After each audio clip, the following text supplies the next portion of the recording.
It is a Creative Industry Talk. My name is Eddie Okila, and this is House of Talent Television.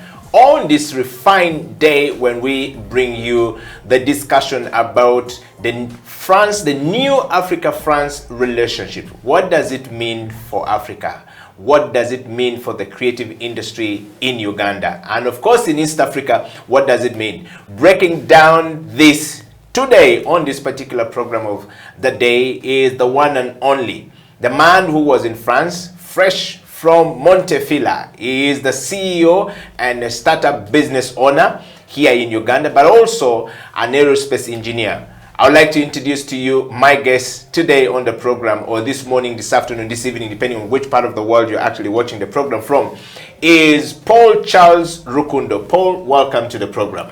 Thank you, Eddie. Yes, here we spread love with the other hand, so you bring the other hand, and then you spread love. Aha. How are you doing? I'm very well. How are you? Good to have you on the program today. Good to be here.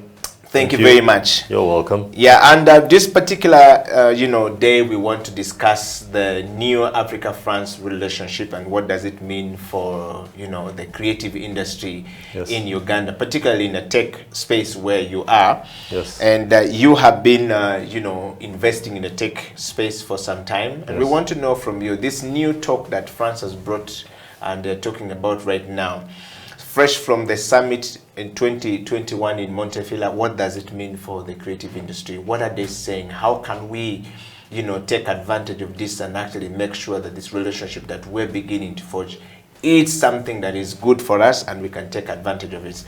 And I want to start from a very lighter note of knowing who you are. So, in a nutshell, who is Paul? Are you Ugandan? If yes, where do you come from? What are the values that define you as a person? So, my name is Paul Charles Rukundo. Yeah. I'm an aerospace engineer, Ugandan born from Kisoro. Part of the family is from Kabale. Okay. And part of it is from Kisoro. I went to school here in Entebbe, Lakeside Academy, and I happened to be the head prefect there. Went on to St. Mary's College Kisubi after being the best in Entebbe municipality. And, that's where they started building my dream of becoming an aerospace engineer. Yeah. And, then on moved to do the international baccalaureate diploma. Then moved to my aerospace program where I did excel, and I used to teach a few of my other students at the university, which in turn inspired me that we could actually create solutions for the white people as well. Yeah. And it gave me the confidence and determination to go on and do my own things later on in life. Wow. Yes. Wow. I mean, I like the fact that you started leadership from the very, early age. Yes. And on that note, Paul, what is leadership to you? To be honest with you, leadership is, from my perspective, it's the ability to pass on good qualities to the people that follow you, the people that should aspire to be like you, or to operate in a manner that society expects them to. Yeah. So it's more about passing on good values to the people and taking them, showing them the right way that things have to be done. So yeah, that's my definition. So leadership. Leadership. Yes, and I just want to take you back a little bit, Paul. Yes. You said that you started, you became a head prefect when you were very young. Yes. I suppose. And just want to ask you a question. Would you term that to being creatively, being a good leader, or would you call that self-leadership? What would you call that? At that point, it's the people that actually asked me to lead them. Yeah. I had been a class monitor all the way from the junior years, and when they asked me to stand, I stood, and the other people actually dropped out, my friends, and they said if you're actually coming up to the platform to lead us, then we have no reason to stand against you, and we'll support you. So I went through and opposed, and it was quite an experience. I loved it.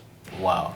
I would like to take a moment to welcome everybody out there to the Creative Industry Talk. And of course, in the studio is Paul Charles Rukundo, who is the CEO of Smart Business Intelligence, SBI, a company founded in Uganda, as well as,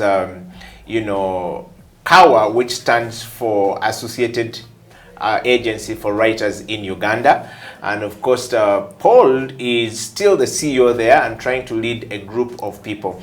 We're definitely going to ask Paul to share a little bit more about these two organizations that he leads and what do they do, how do they, do things creatively, and what solutions are they providing to the market space in Uganda and all across East Africa, if there are any, and of course going to the rest of the world. We want to take this moment to welcome all of you guys to the program, and of course Creative Industry Talk is discussing today the France Africa Summit 2021, the relationships. We're continuing with the series on what does it really mean for Uganda's creative industry in technology.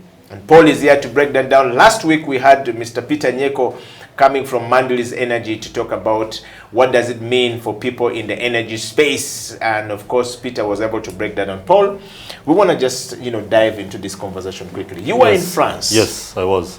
And you happen to be among the few people who made it. I was in France by just a video. Yes. I recorded a statement. Yes. Would you just give us a small perspective of what this really means for Africa? What does new Africa-France relationship mean for Africa? In your perspective. In my perspective, I think I like the initiative that President Macron and his team have taken. It's a big initiative called Choose Africa. And it's being led by the French Development Agency, FD, and FD is there to support governments, for those that don't know, and they purely support government. Then there is another arm called POPACO. POPACO is the private sector lending arm of the French government. And they basically support microfinance institutions. So they also do support SMEs, but through the microfinance institutions. And there's Digital Africa that is also supporting startups in tech, in this creative industry. And being there, I saw the zeal that they had to actually change, to participate, to take charge of what was happening in the continent, and to create solid partnerships, mutually beneficial partnerships that we could actually take advantage of. We managed to go there. We managed to network with quite a number of people. Met people from all over the country, from the Anglophone to the Francophone to the Spanish-speaking African countries, and it's quite interesting seeing youth just like us that are facing similar challenges, but they're managing to create their own solutions, from their own countries to try and help themselves. And one thing I would like to allude to or tell the other youth out there is we have to start creating our own solutions for our own problems. Otherwise, no one else is going to come from, Europe, America, or wherever to try and fix our own issues. So I would like to urge other youth, the other creatives out there, hit the ground running, go in there, try and solve the problem that your neighbor has, the problem that your friends have. And by creating those solutions, you know, you can easily, you know, become the next big company of tomorrow, creating, Wow.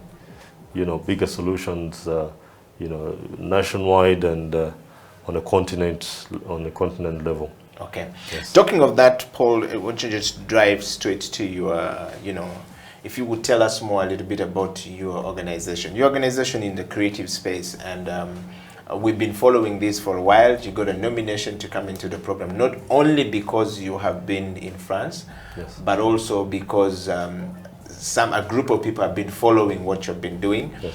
And if you would take a moment to just tell us about, you know, smart business intelligence, what is it about? What problems did you identify in the market space? And how did you come up with a product that you think are creatively solving, you know, the problems that are in the marketplace? And how were you able to put the brand ahead of time? It's not easy. The world described Uganda as the most entrepreneurial country in the world, Yeah. but yet our businesses started does not see its next birthday, as we keep saying, or it does not go beyond 4-6 months, and yet we're very entrepreneurial. How were you able to hold this down growing forward? So we happen to be in one of the most entrepreneurial countries in the world. Yeah. East Africans they've got a huge entrepreneurial spirit. Yeah. And you know, there's data out there that said for every 10 startups, Yeah. you've got 8 that fail Yeah. in their first year. Yeah. So I've got my other colleagues, partners in the business, and one of the founders of SPI is a friend of mine, very close friend of mine, who happens to be an accountant as well. He's called Francis Otim, and the other is Ivan Oboth, who is a data scientist. And you know, in regard to the creative part of the company, Yeah. what we discovered vis-a-vis the 10, you know, out of the 10 startups, Yeah. 8 failing, Yeah. we decided to create solutions based on data, Yeah.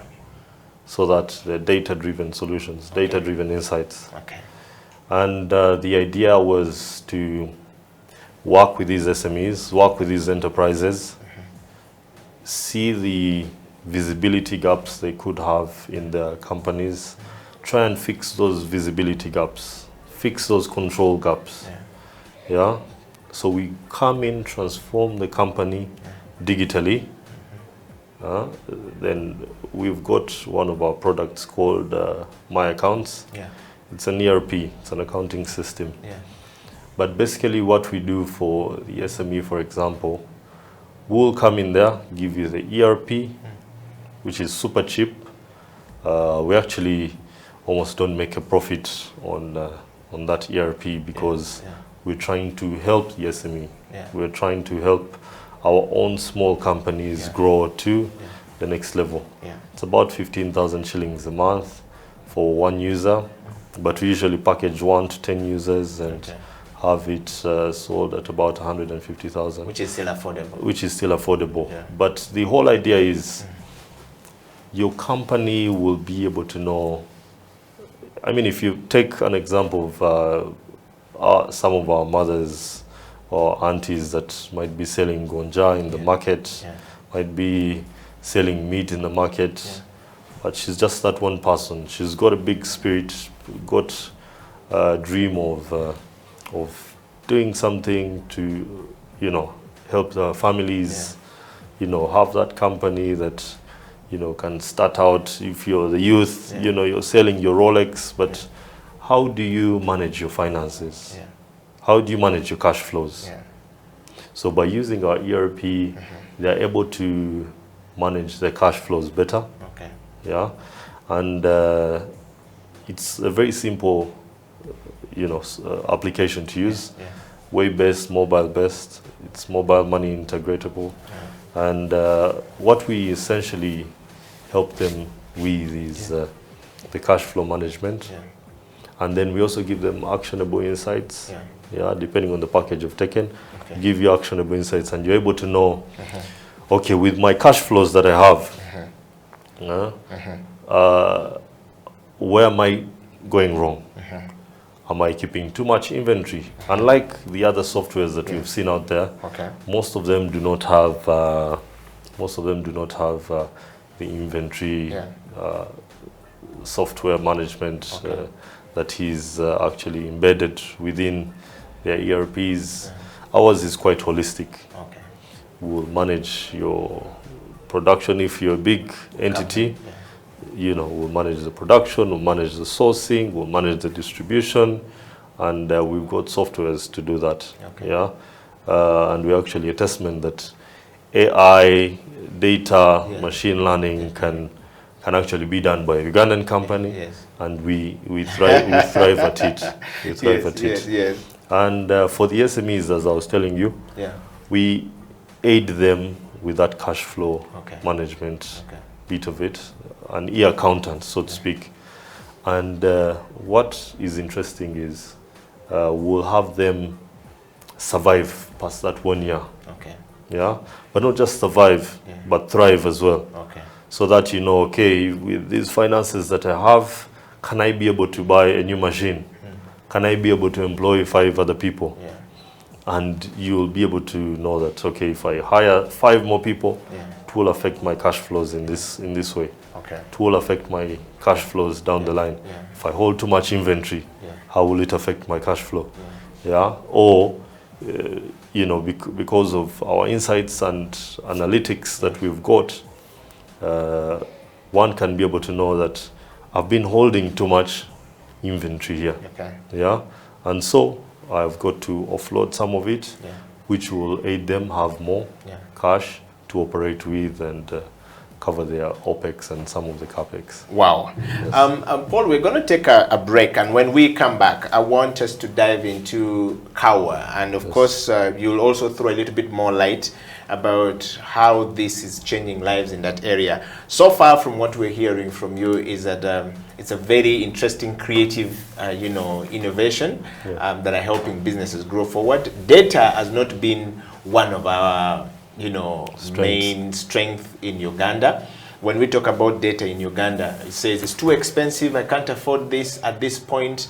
And then we talk about creatively, you know, communicating about our products and brands. Says, no, that's too much money, I can't go into branding and marketing at the moment. So you find a lot of information about our businesses actually not out. Then you find our businesses are not, or our products are not on shelves anywhere, either in Uganda or across East Africa, or even in Africa, competing at that level with products coming from Kenya, Rwanda, and the likes, simply because the product packaging and branding is not very good. So it's not just about the data you are talking about.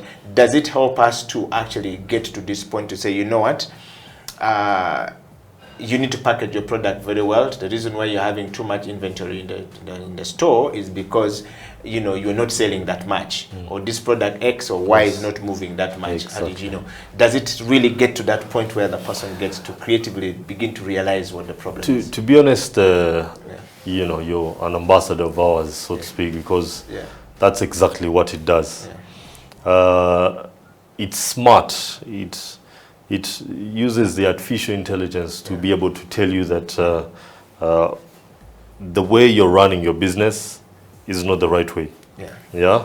This is where you're doing poorly. This is where you're thriving. These are the products you're selling more. This is where you're making the losses. Fix that gap. This is where you're most likely to thrive. So you focus on that. And because of those insights, your small company starts putting, starts targeting, you know, the market directly, because you know what product sells, which means you are going to have bigger revenue, more revenue, which means your company is going to thrive. So instead of seeing these 8 companies collapsing after 1 year, we hope to see maybe all the 10 go through in the first year. So that we can have, you know, higher employment in the country, so that we can have our products in shelves, you know, in the UK, in, you know, all over Europe, Paris, in the US and all over. But at the end, you know, alluding to what we had spoken about earlier, from my experience going to Paris and talking to the big companies out there and telling them about our product, they were really shocked that an African company is actually creating such solutions. They were shocked that we didn't have any white partners that were actually the ones creating the solutions. For ourselves, Yes, and interestingly, I'll tell you that our sort of product, our sort of company can go to Europe and thrive. Our competitors that are there, who we have identified, we know that we can get into that same space, go toe-to-toe with them, and hopefully beat them at that game. So we are confident that we can thrive at a global level. But then again, we need to help our African businesses. We need to help our brothers. We need to help our sisters, so that they can pull up their socks, so to speak. They can thrive through our data-driven insights. Wow. Yes. Well, we're talking to Paul on the Creative Industry Talk, and we're discussing the new Africa-France relationship coming out of the Summit 2021. Paul was one of the people who went to Montpellier, and we're definitely going to be diving a little bit deeper to understand what went in that place, what went right or wrong, or what are the hopes that we can look forward to from that relationship that France is talking about. It's a new dawn for Africa. Let us choose Africa. Stay right there. We'll be right back after the break. This is Creative Industry Talk.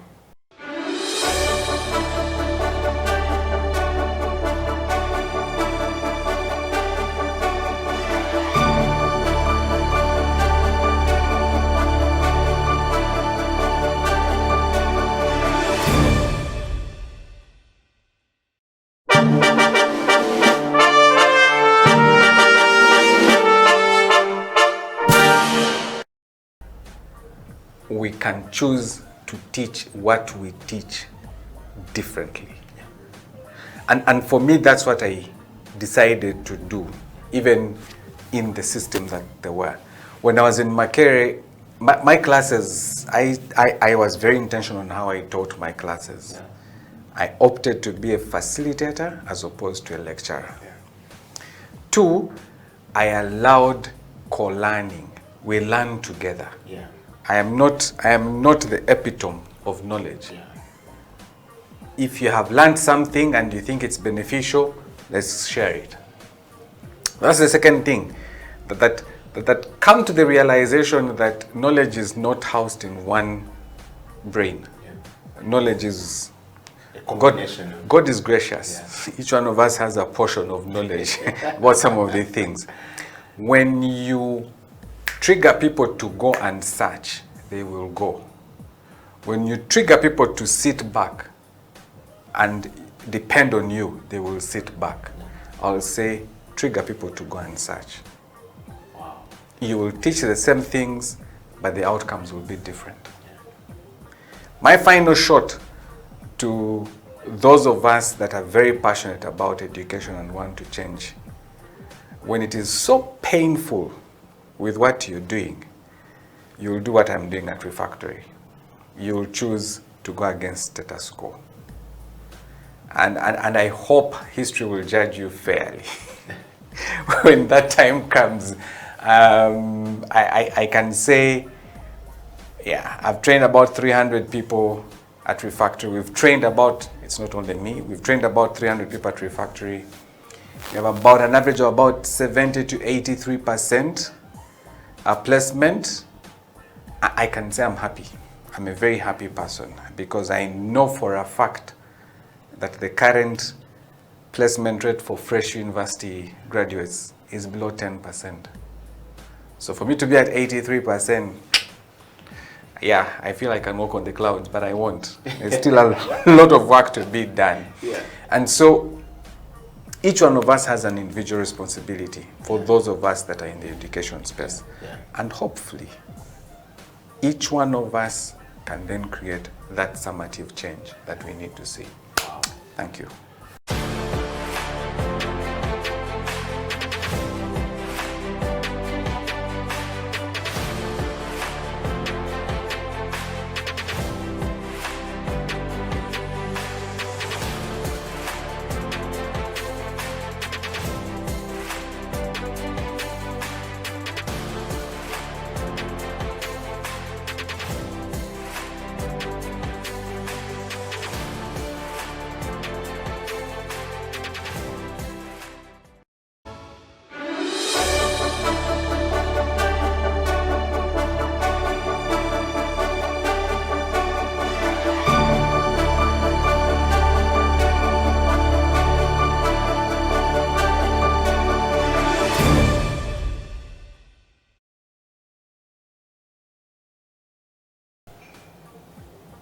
Welcome back from that break. This is the Creative Industry Talk. My name is Eddie Okela, and of course, this is House of Talent Television. We're talking about the Africa-France relationship. What does it mean for Uganda's creative industry and from the tech, industry perspective? Tonight, or today, or this morning on the program, depending on which part of the world you're actually watching the program from, is Paul Charles Rukundo, the CEO of Smart Business Intelligence, and of course Kawa. We're going to get to know more about Kawa and what Kawa does. Paul, welcome back to the program. Thank you. Just before we went for a break, you were telling us about the creative solution that Smart Business Intelligence is giving to Ugandan, businesses. Yes. Going forward, and I want you to just sum that up a little bit, and then you'll take us to Kawa. Yes. And how does this really fit into the conversation about the Africa-France new relationship? Okay. Yeah. To tell you a bit or sum up some of the activities that we're doing at SBI. Yeah. Number one, we can be your tech partner. Sometimes companies might not know what they actually need or what some of their tech needs could be. Yeah. So we urge them to contact us, and we see how we can help them, how we can digitize some of their operations, how we can analyze their business operations so that they can complete the data universe, so to speak. But to bring it to simpler terms, at SBI will help digitize and transform your company by automating most of the operations, automating some of the processes so that number one, you know what's happening in your company and you can make your company profitable or more profitable. You can grow your company. And the other advantage of automating and digitizing most of those operations is you'll get aggregate reporting. You'll get proper documentation about your company and its operations, which means tomorrow if an investor comes in from France, for example, if an investor comes in locally, you can be able to give them this information, that SBI has collected for you for the last 6 months, last 12 months. Give them this data and they will know for sure that this is why I have to invest in your company and this is the profit that I expect. If you go to a bank, this information will be bankable because the bank can actually tell this is the profile of this company, this is what they're able to make, this is the profit they're able to make. And because of such insights as well, you'll go to a bank and be able to access a loan that you can pay off. Why? Because of our cash flow management software.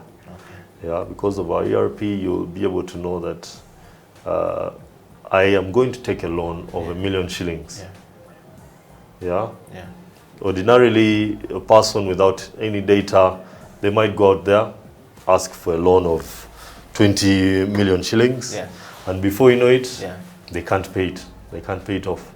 Why? Because some of the insights are not data-driven. Some of their decisions are not data-driven. And this is how we can help companies. We have helped companies like Coca-Cola. We've helped companies like XSML, Balloon Ventures, who have invested in companies like Human Diagnostics. They have invested in companies like Medical Hub. It's a $3 million project that an investment that XSML has put in place, and they're using our software to actually run the hospital, to run the investment, and the investor is able to see that this is what's happening at the hospital, and they're actually doing well and they're thriving. Then the other bit I can tell you about SBI is even for the companies that have got several other 10 systems in place, we come in and integrate all those systems that you've got. you've got different data sets, you know, maybe 5, 6, 7 of them. We make that data make sense for whoever is consuming it. Even the board, even the CEO, even the person running the company, they can know that, okay, in these 5 subsidiaries that I've got, what do they mean? Are they, people will bring you reports this size, but what do they actually mean? Yeah? The devil is in the detail. If you can be able to, if our AI can be able to aid you know what's happening in your company, then you know what to keep, you know what to cut off. So at the end of the day, we help de-risk the customers. Now, from the banking perspective, when you go to a bank, and we hope to start up our own fund soon, when you go to a bank, you're able to know that, okay, this company is performing like this. And because of that data that they've got, you're a less risky client than someone that just shows up there and says, I need a loan. Say, you need a loan, you know, for what reason? How much? How do you know that you need a loan of 20 million? Can you take it up? And these are the issues that private sector foundation is actually having, and most of these big banks have big books of bad loans. And we're basically going to come in and help these companies know their exact needs, because we customize some of these solutions for them. They know that I will only be able to take up a loan of this much because I'll be able to pay it up.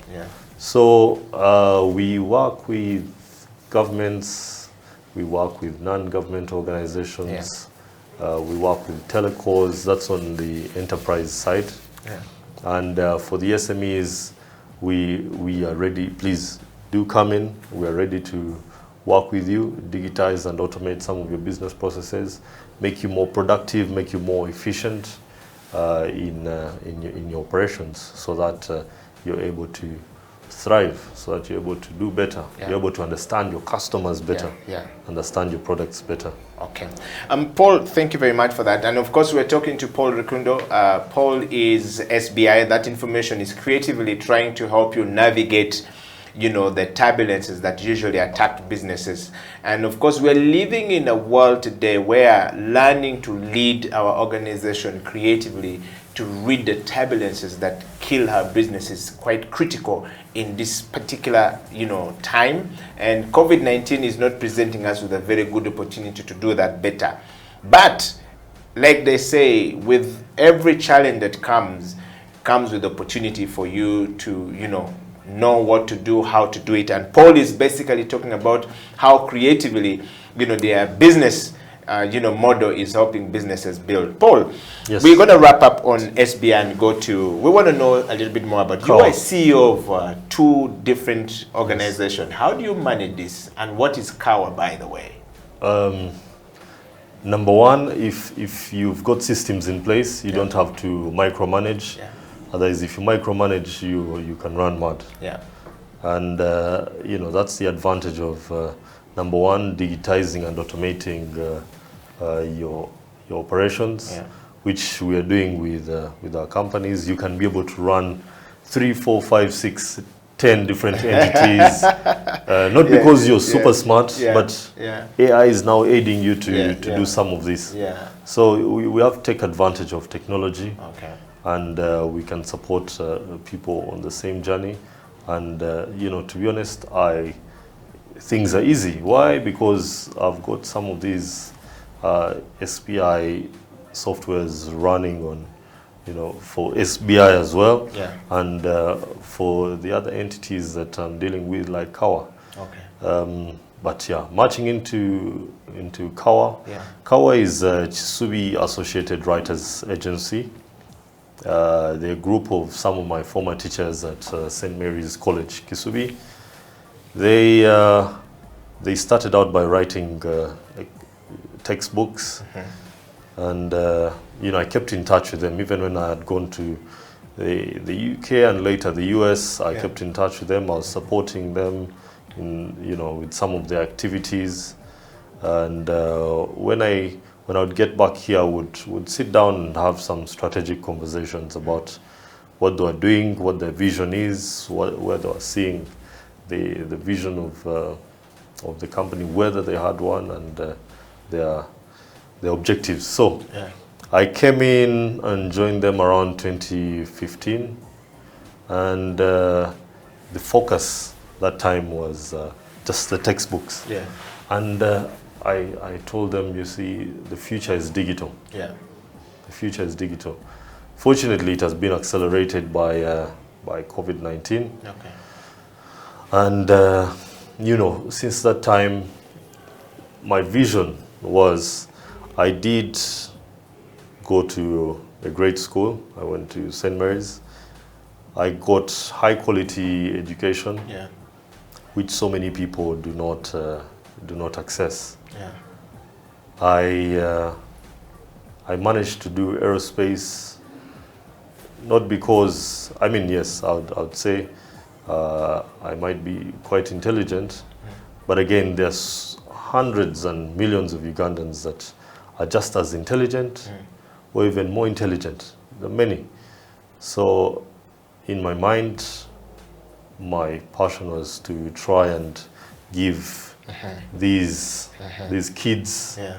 that are in the villages that opportunity to access the same quality of education one would access when they are at St. Mary's. And you know, some of the challenges thinking of that dream then was, how will this be adopted? Yeah. How will I take SMARC to all these people? Can I build 1,000 SMARCs? Can I build 1,000 Budos? Can I build 1,000 Kibulis, 1,000 Gayazas, 1,000 Namagungas? How do I build these great schools across the country? I didn't have the money to do that. And the other big challenge we have is the quality, the number of quality teachers that are there up country. They're not as many. So the kid can only be as good as what they access. Yeah. Which brought me to the addition of tech in Kawa. Okay. So I told them, you know, the only way we can achieve the dream of getting these many kids to access this quality of education will be through technology. And it gave a rebirth to what Kawa is today. And when I sat down with some of my colleagues, there's Mr. Wamanga Moses, Mr. Peter Matsanga. You know, I talked to them and I told them moving forward, they will have to up their digital skills. Yeah.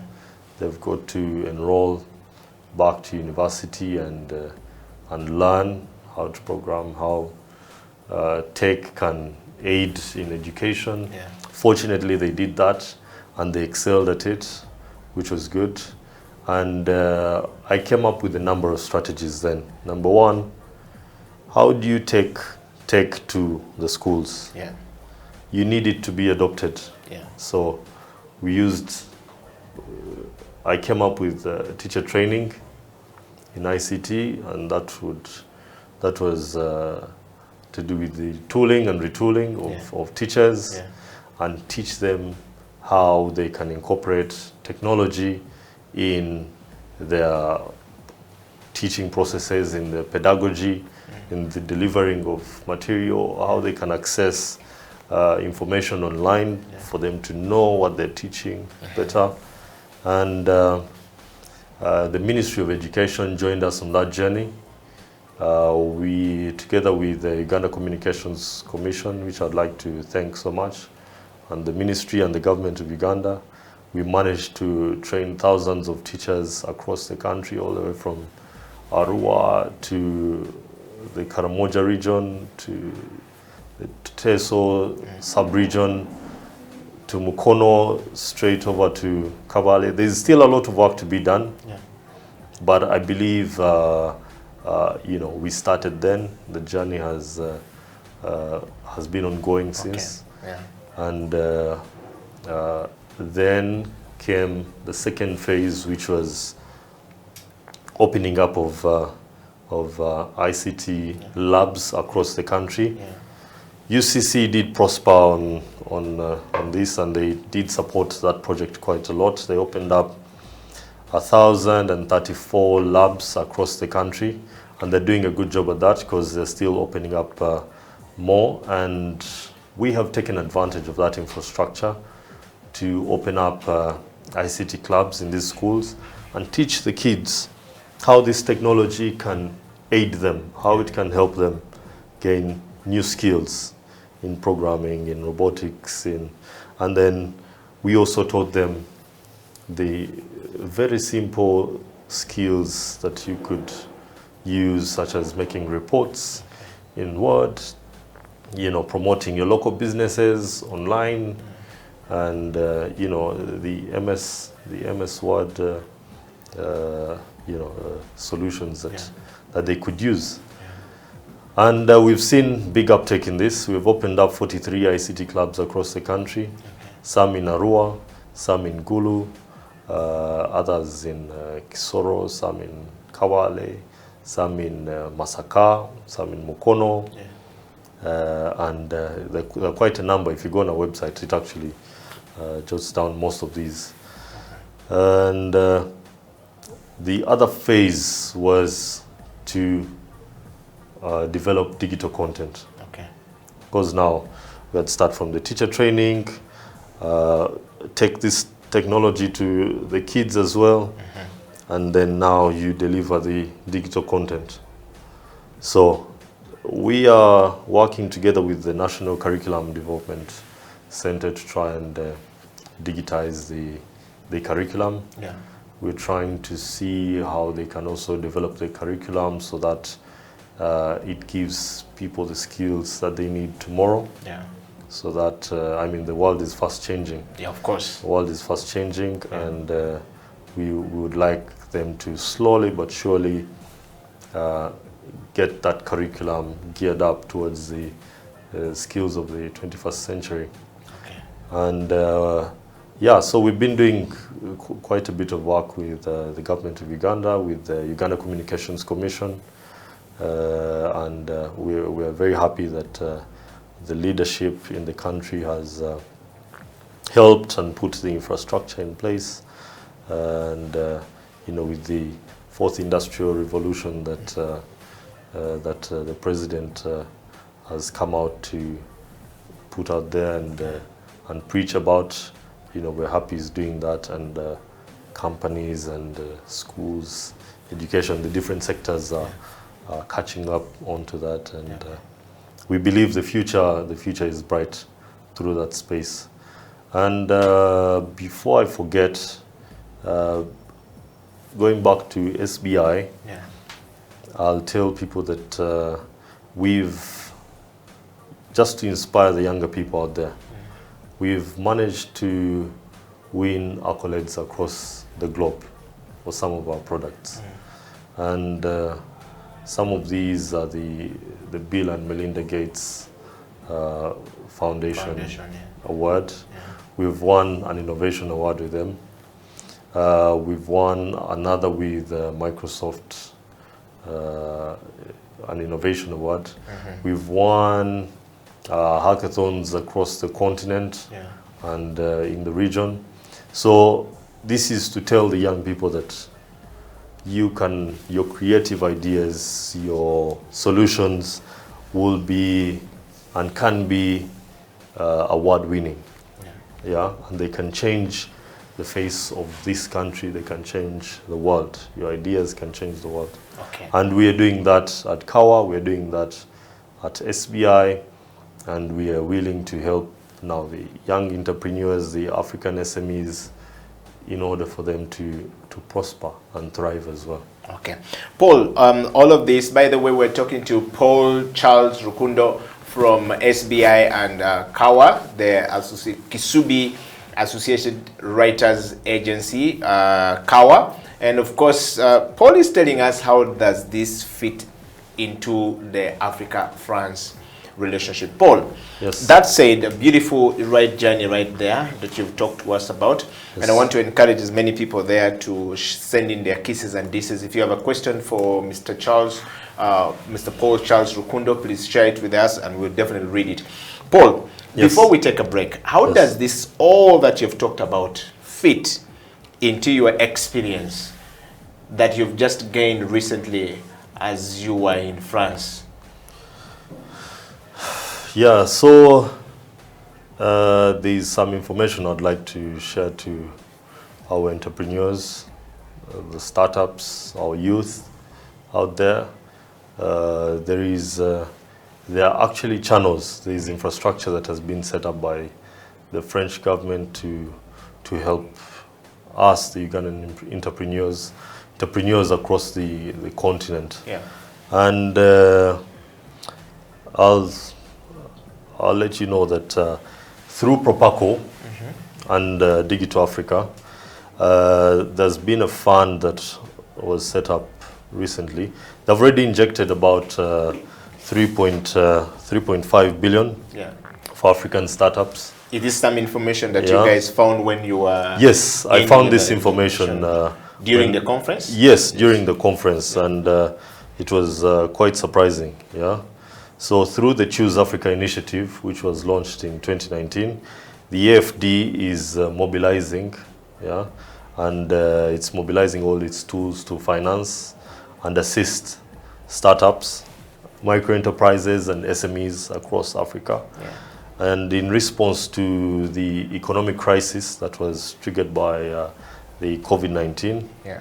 AFD Group is setting up its action by deploying a new component of the initiative called Choose Africa Resilience. And, Africa is expected to face its first recession in 25 years. I mean, we've been on a boom, Yeah. and Africa is the future, but because of COVID-19, we're likely to have a recession. Yeah.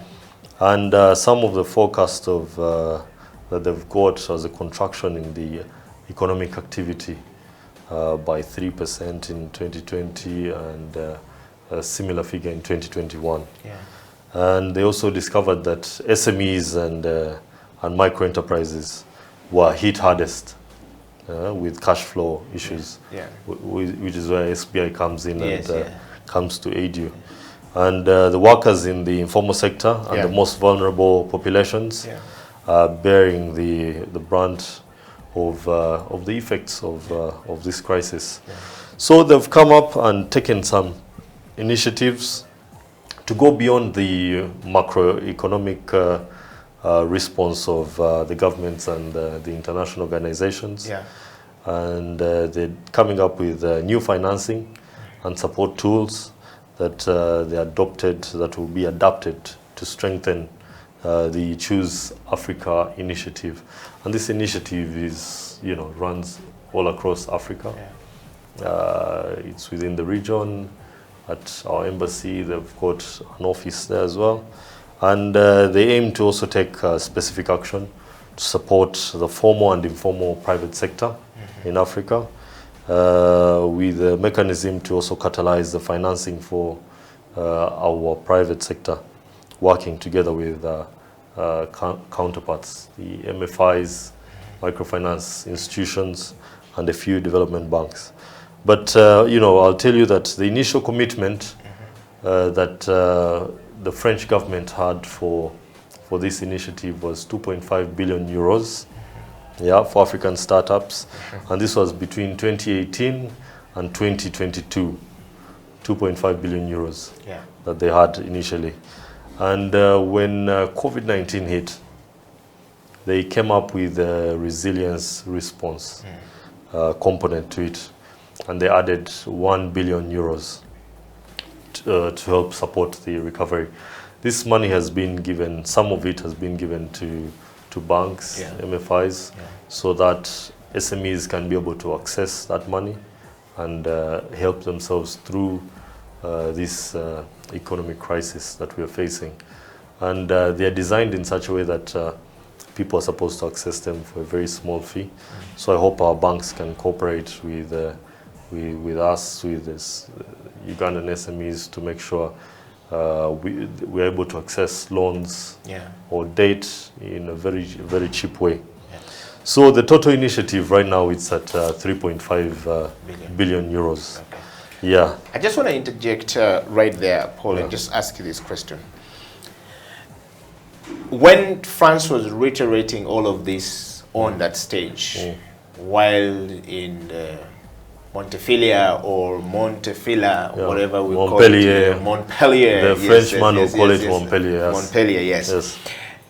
What was going on in the minds of the young African entrepreneurs sitting there? It's not been like this before. The relationship between the Europe, particularly, and France and Africa has been very different. I mean, we've had a different relationship with France in the western part of the countries and the central part of the countries, but this time around, there's a new relationship and a new approach to things coming up. You guys who are seated in that space on that day when France was reiterating this and putting all this together, what was going on in your mind, and what does it really, this announcement, means to the Ugandan creative industry who are in technology sector like you? I mean, breaking it down, you will have some expectations that I'd like my people to take note of. And some of the initiatives that they've got will help finance and give financial support to SMEs. They'll provide financial support to the small businesses and micro enterprises. They will also give targeted technical support and assistance. Was this the understanding you guys from this discussion? Yes. This is the understanding that I got. Okay. And the number of notes that I did take down in relation to this, and hopefully I can share to the other entrepreneurs that didn't have a chance to go there. Support is there, and we need to access some of this funding, but again, access it in a data-driven way, where you know that this is what I need, and this is how I can be supported. The more organized you are, the easier it will be for you to access some of this money, which is where we come in as SPI. How are we going to help your startup? How are we going to help your enterprise to be able to be bankable? How are we going to help you to have proper paperwork that you can take to these microfinance institutions so that they can support you? So this is where we think we do fit in, so that we can aid the startups, we can help the businesses, we can help the enterprises access some of these the 3.5 billion euros that France wants to support our startups and SMEs with. And to be honest, we'll be able to access this money through the different banks and the MFIs.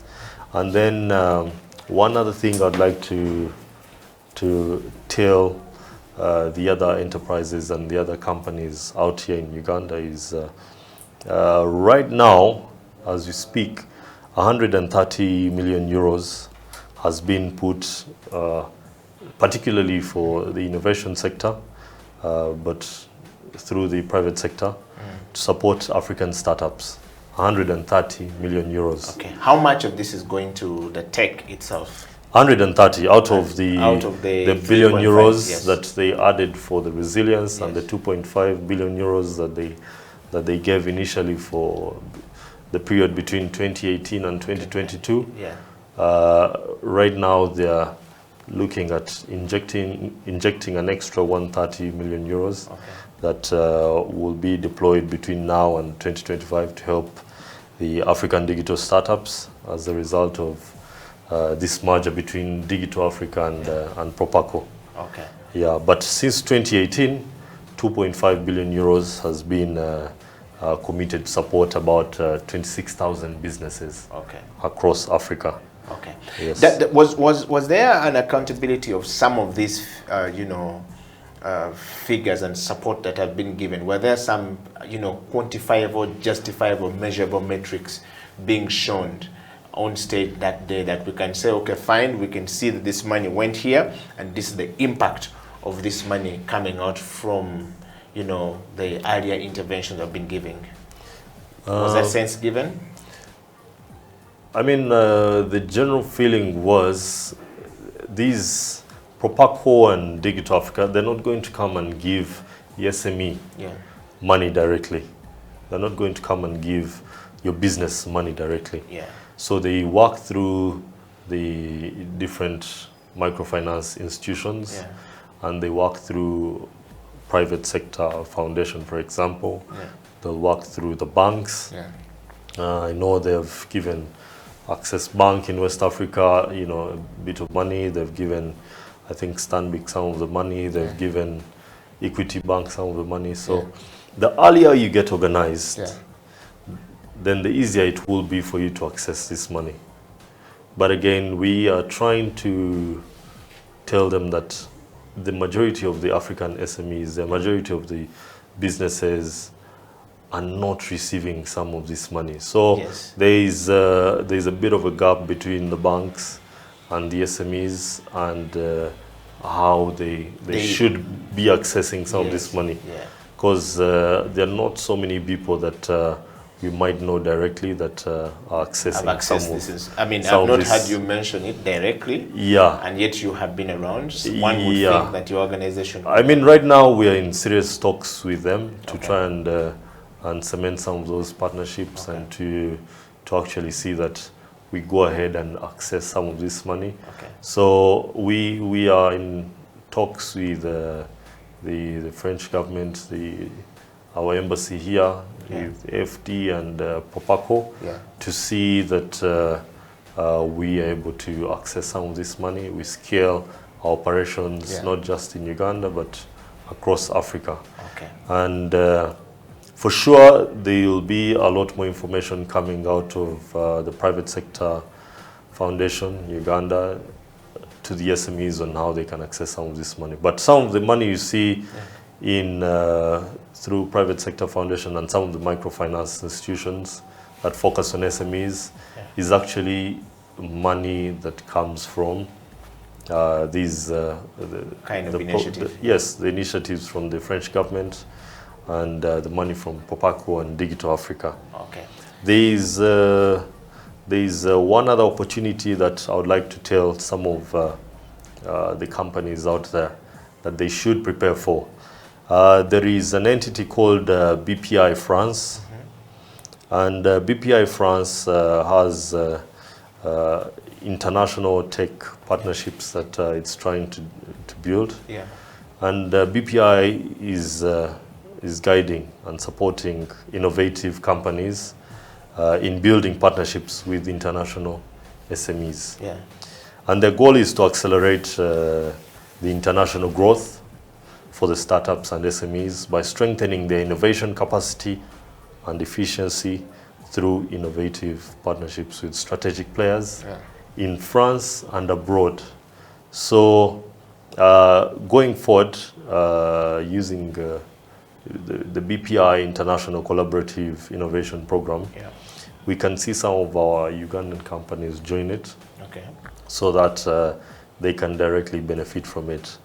And I'd like to let people know that the program was designed to encourage and fund these innovative collaborations, which we can be a part of, between French and the international companies.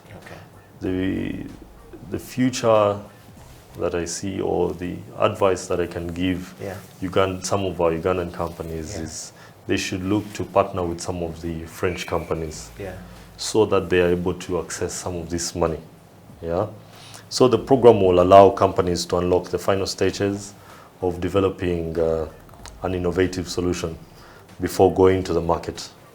So for companies that have innovative ideas, creative ideas, they can actually sign up for some of these initiatives.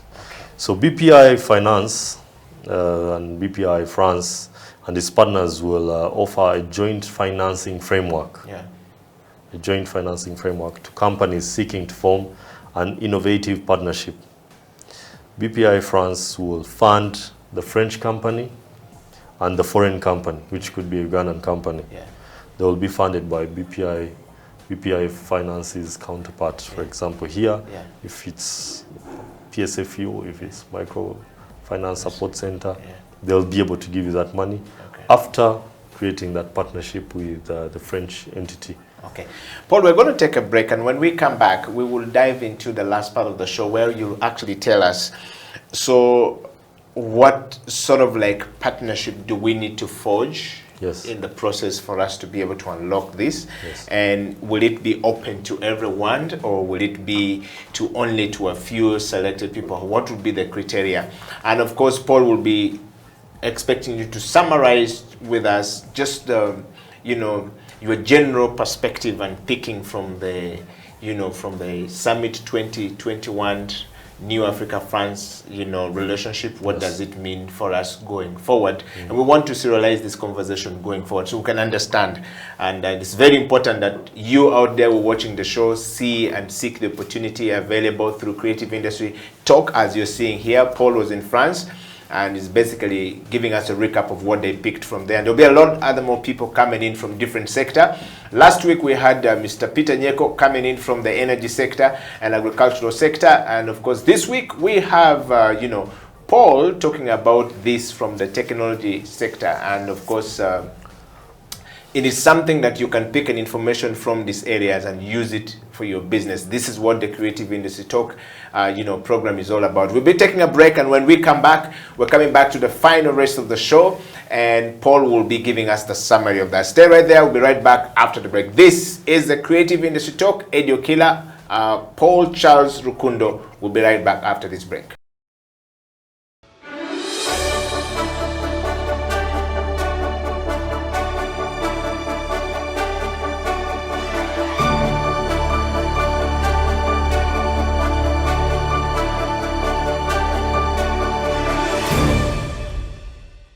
Of the pack. It helps you become the trendsetter. Humankind is set in a way that they will always have a thing for the pioneer of things. Yeah. So we see it, if you think about these big corporations we see in Uganda and how they advertise and the different promotions they bring, you will somehow the target market will always have the pioneer front of mind. So for me, creativity, that is how important it is, because you will get the masters, you'll be an A-lister on the papers. But if you do not know how to channel, because there's not one company in the arts or in business, as we know it, there's not a company that hires more than 10 people, and all of them are not creative. There is always creativity in a company.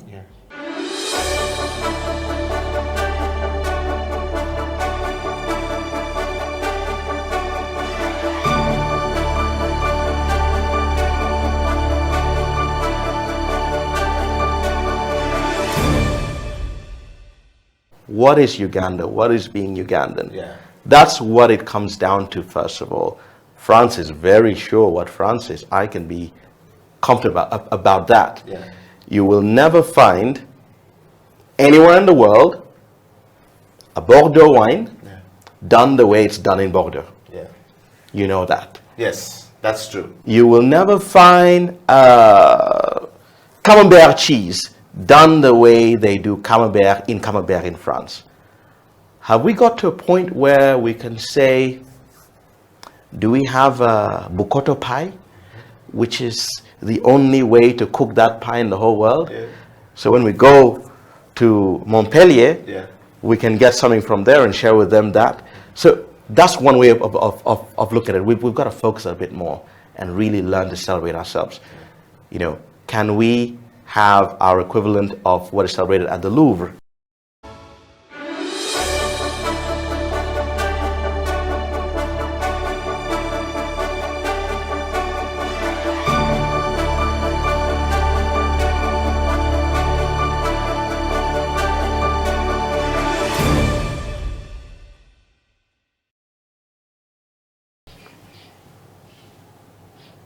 It is a creative industry talk. My name is Eddie Okila, and this is also Talent Television. In the studio, we are talking to, Paul Charles Rukundo, the CEO of SBI, in the studio, and of course the KAWA. Those are two organizations, Ugandan startups, that have actually been able to be part of the new Africa-France Relationship Summit in 2021 in France. And Paul, welcome back to the program. Thank you. Yes, before we went for a break, you were giving us a recap of the new opportunities that presented itself when you guys are there. I want you to summarize that, but also give us, an understanding of how do we prepare the Ugandan startups to be able to tap into this opportunity? Because one thing is getting opportunity coming to us. The other thing is there some funding being put in to sort of like prepare the Ugandan entrepreneurs or the African entrepreneurs? Training is very important. Capacity building is very important. Many of them have not been set up in a way that they can easily just switch to, having a partnership deed written and being able to go. With a very few exception of companies, maybe like yours, who have got a footprint. CEOs trained in Europe, understand some of these things and how they work. Not very many of our African, startups understand this. So is there any sort of like a plan for us to sort of like capacity building and understanding of these people to go there? I come from a TV space, and I think that having this kind of conversation creatively is very important to prepare people and people's minds to be able to be receptive to see the opportunities and not to fear the opportunities in the end. Yes. And over to you. Thank you for your insights and your questions. I'm actually happy to be on this program. But before we went for a break, I talked about some of the opportunities that we could directly tap into right now for the Ugandan companies, for our startups, for our big enterprises. There is something that we can actually benefit from this French partnership. And we should aim to have mutually beneficial partnerships. And earlier we were talking about the BPI International Collaborative Innovation Program, where we're linking innovative companies from Uganda to the innovative companies in France or any other bigger companies. And because of such collaborations, BPI France will be able to give you money for your project. So they'll be able to give the French company money to de-risk dealing with you, the African startup. And then for the African startup here, you will also be given money, either in debt or there's money that you can access as a grant to be able to aid your operations with the French business. And I would like you people to take note of that. If you can write it down, that would be great. The BPI International Collaborative Innovation Program. Check it out, and I'm sure there's so many people that will benefit from that. And the other is Euroquity by BPI France.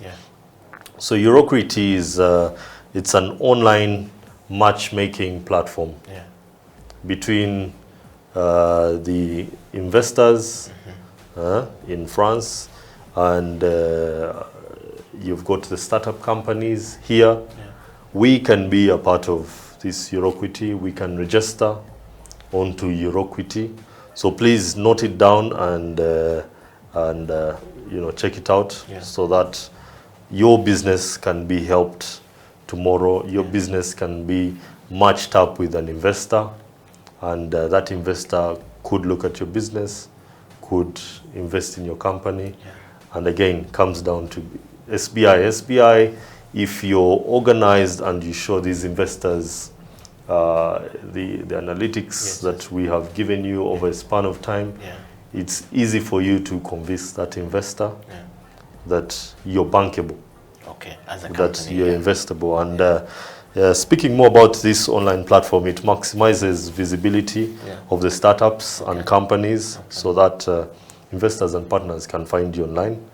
over 1,500 companies have been funded to date.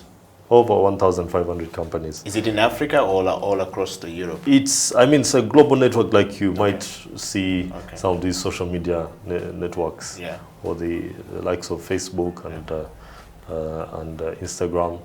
And you can sign up for it. You can register your company and have it on there, and hopefully investors can look at some of your ideas. So at the end of the day, we are trying to expose Ugandan companies, Ugandan businesses. And me and a few of my other friends that went there, the idea was, we've been given this opportunity to go to Africa. I mean, to go to France, Montpellier and Paris, to try and not just gain something for ourselves, but also help our brothers and sisters at home.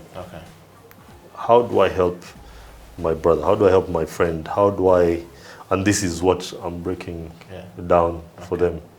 The BPI International Collaborative Innovation Program, the Euroquity, which will do the matchmaking. Put your business on there. Let investors look at it. Let potential partners find you on there. And you've got the ability to access those markets without actually going there and pitching to every one of these people. So this is what technology is aiding us to do. Instead of saying, I want to go to France so that I can go and talk to a few people, give them my idea, you so that they can find do it. This from here. You can do it using Euroquity. Euroquity by BPI France. And some of the advantages of being on that platform is, number one, they'll have acceleration programs that are funded by the European Commission. Then you'll have digital training. You'll have coaching lessons and exclusive online pitch sessions. And with Euroquity, it will enable you to scale with confidence and speed. So for our startups out there, please register your business there. We want you to thrive. We want the next big unicorn to come from Uganda.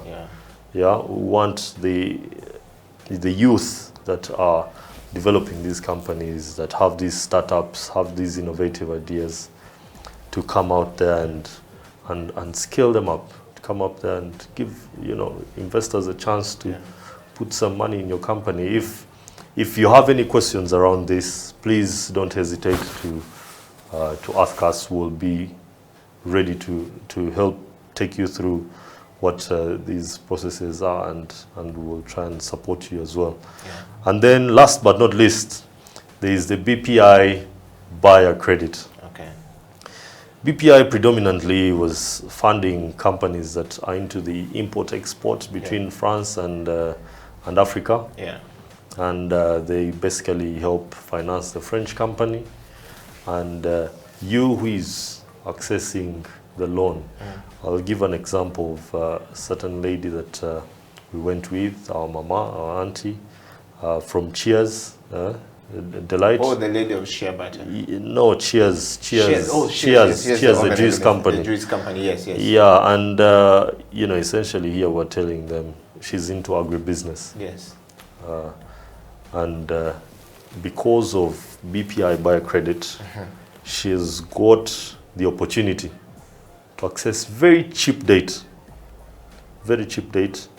And because she's in collaboration with the French company, she's able to access this money, and they're able to give her high quality products. High quality products that she can use to expand her business.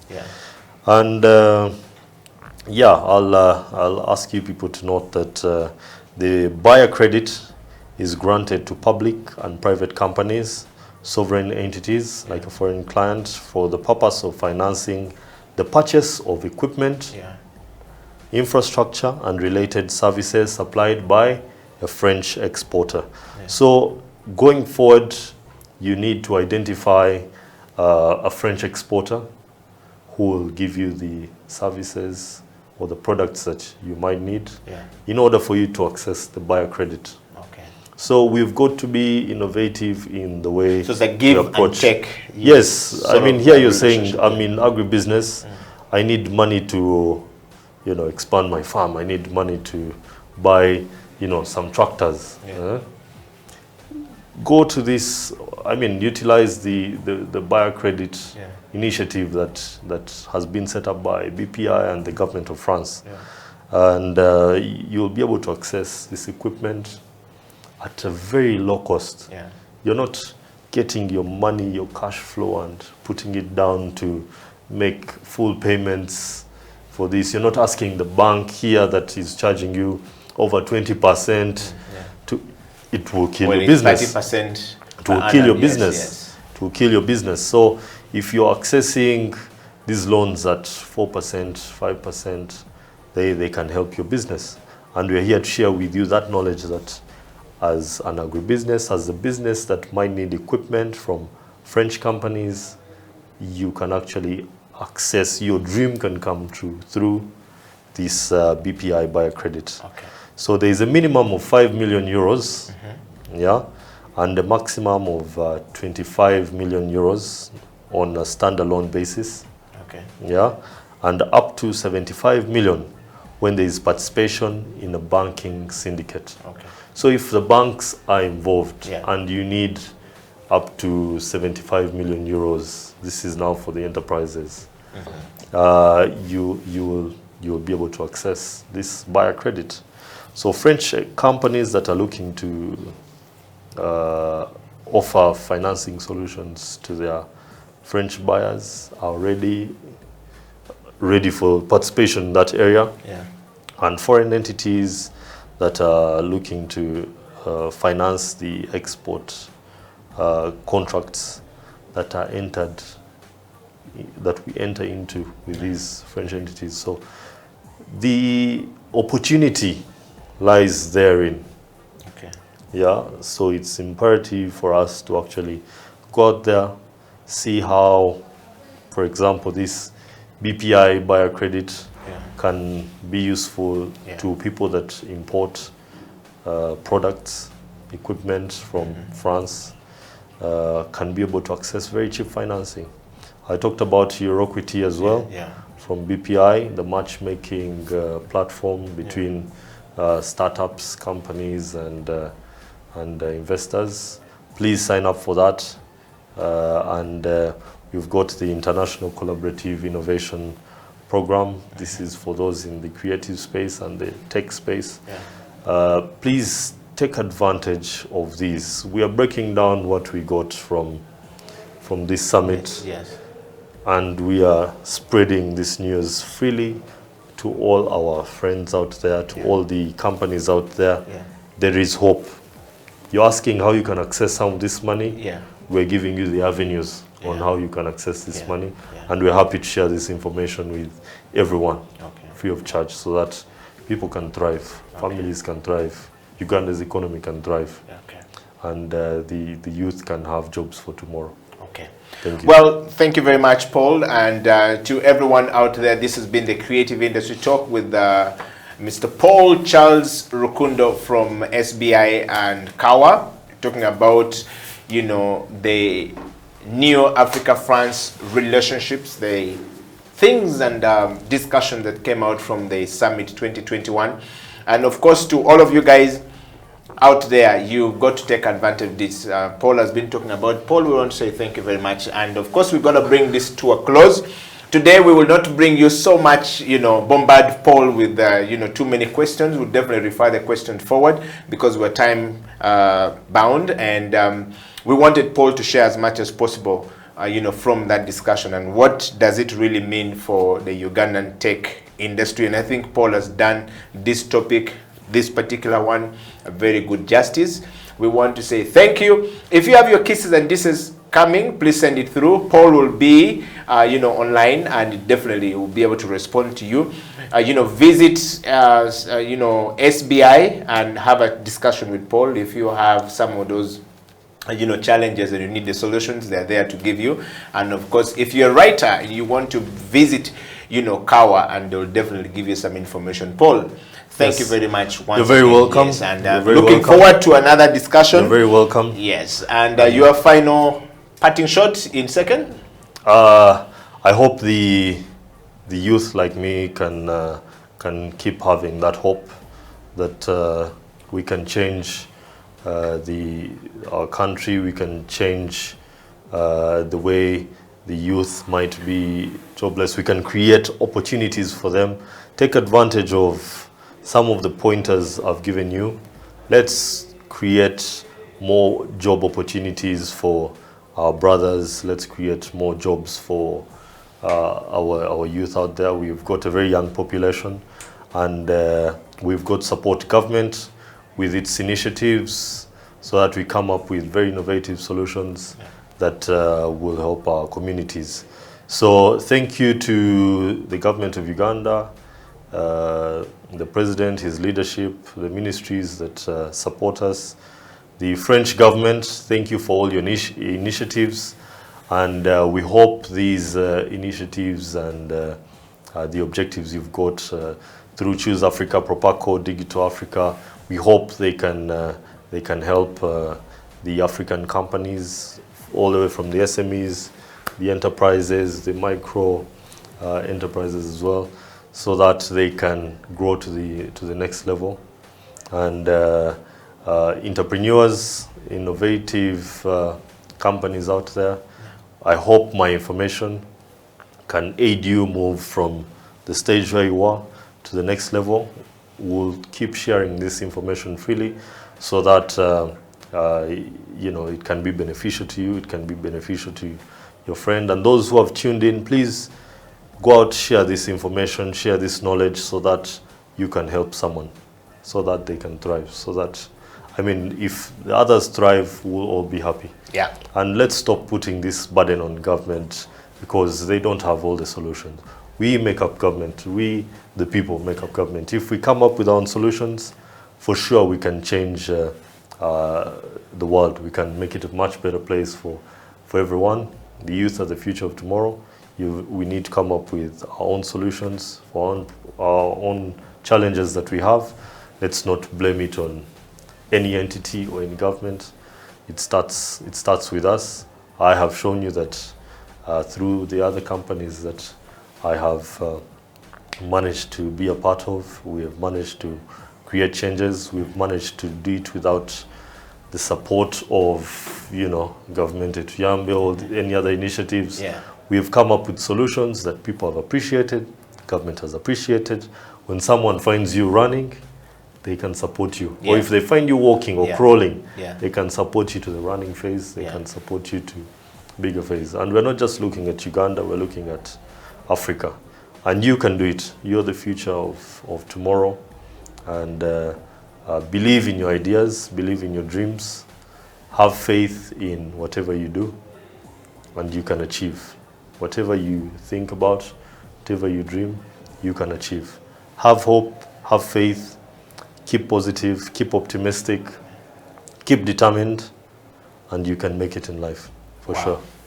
Thank you very much, Paul. And from us here, you've heard it from Paul. Keep faith, keep hope, keep hope alive, keep pushing, and you can do it. Creative Industry Talk has come to an end. Eddie Okela, Paul Charles Rukundo, we're signing out. Until next time, we would like to stay blessed and stay happy. We're tossing out. No, we've got to spread the love one more time. Yeah, and we're spreading love to all of you guys.